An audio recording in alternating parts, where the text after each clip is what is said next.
मनीष कश्यप को अरेस्ट करा के इसी में खत्म हो गए। 1985 में बीकॉम के डिग्री लेनी आप? हाँ बबुआ, 1985 के प्रोडक्ट हैं एमएस कॉलेज के। तो बोलिए हम लोग रोड पर घूमते घूमते बुढ़ा गए और नौवा फेल वाला आदमी हवाई जहाज से चल रहा है। बहुत भाग्यशाली है जी।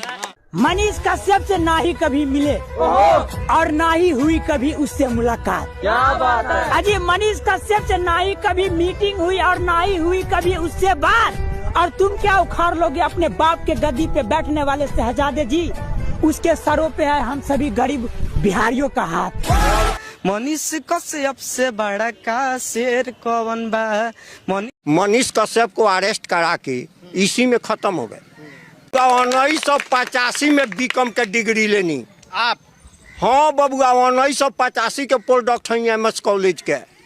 तो बोलिए हम लोग रोड पर घूमते घूमते बुढ़ा गए और नौवा फेल वाला आदमी हवाई जहाज से चल रहा है। बहुत भाग्यशाली है जी।